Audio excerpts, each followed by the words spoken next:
Industrial Revolution had occurred. The new era of modern economic growth was underway, and markets drove this process. Technological advance drove this process, first in a highly uneven way, where just a few parts of the world were party to this new form of industrial economy, and eventually to nearly the entire world.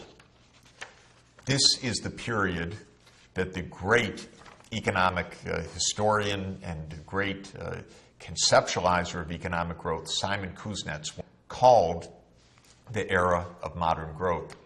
It is a unique period of human history.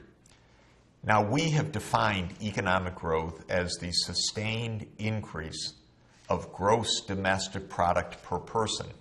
Or if we look at the whole world, we can call it the gross world product, which is the sum of the gross domestic products of all countries divided by the world population.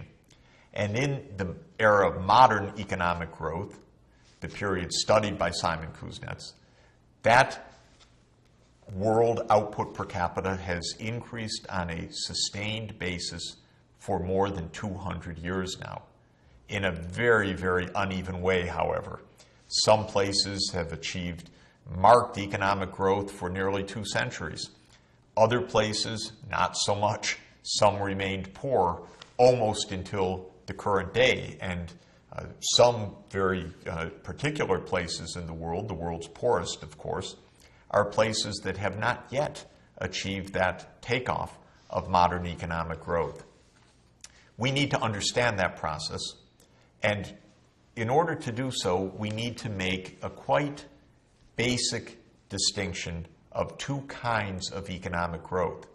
Each one is characterized by a sustained increase of output per person, but they really have a very different underlying dynamic to them. One kind of growth is the growth of the technological leaders in the world.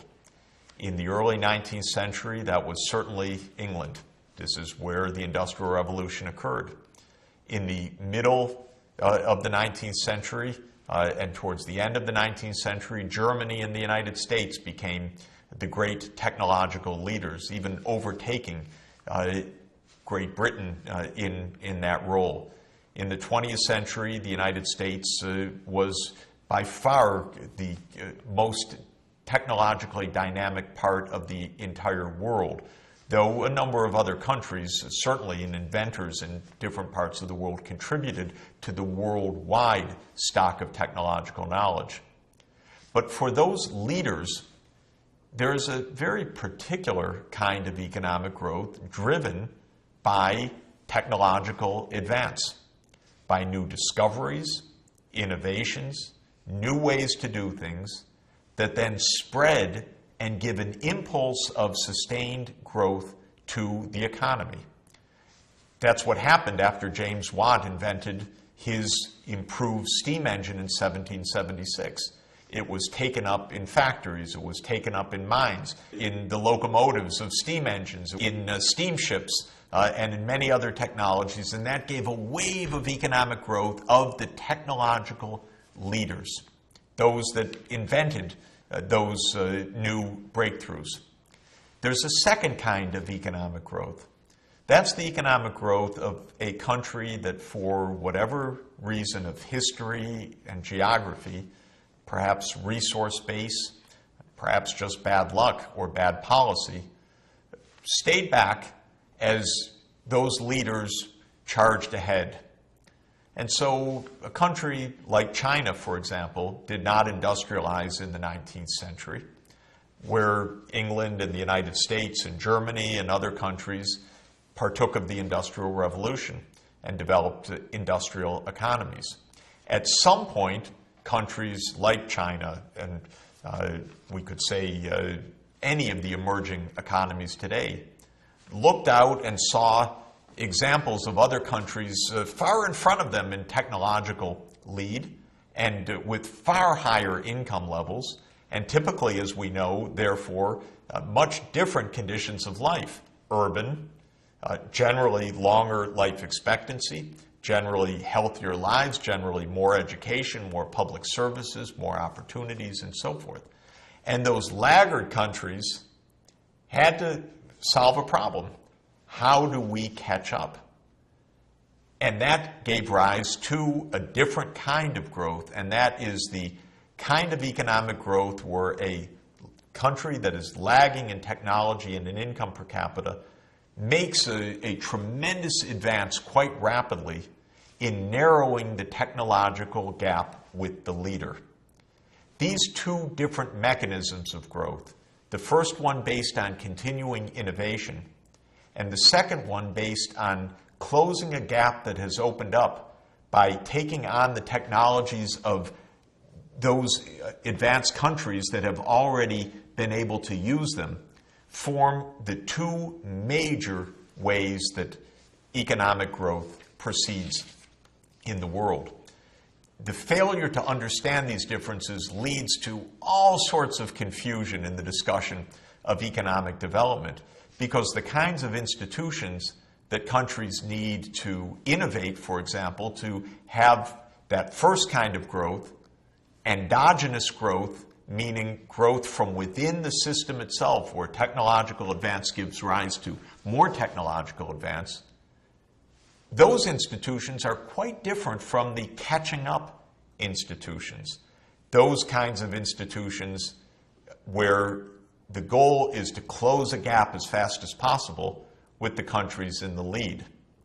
For those institutions, a stronger role of government, for example, can often be a major spur to a rapid push of economic growth to close the gap that has already opened up. You don't need so much innovation, but you do need widespread investments, development of infrastructure, the ability to bring in technology from abroad to close the gap. And so understanding the two kinds of growth, and therefore the two kinds of institutions that are needed to solve the growth problem, is tremendously important. I want to focus first on endogenous growth, the growth of the technological leaders. It's the kind of growth where one good thing leads to the next. Economists sometimes call this an increasing returns to scale process, and you get an ongoing process out of that that can be very dynamic. Clearly, in the case of modern technology, going back to the onset of the Industrial Revolution, there have been waves of technological breakthroughs. There have been many theorists of those waves. Kondratiev, a Russian technology historian, was one of them, with great influence in thinking from his writings until now. And one can think about the era of modern economic growth from the middle of the 18th century till now having a series of waves. Some people say 3 waves of Industrial Revolution. Others date them as 4 waves. But the notion is that these waves of technological change in the leading countries are the drivers of this process of endogenous economic growth. One classification says that there have been 5 waves till now. I think it's a worthwhile idea for us to look at. The first of these Kondratiev waves in this particular classification puts the steam engine at the core.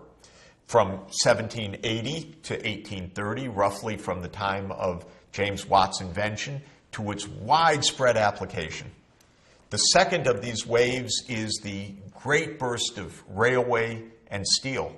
And even if the technological roots of railways and steel come before 1830, the takeoff of those industries could be dated roughly to that time.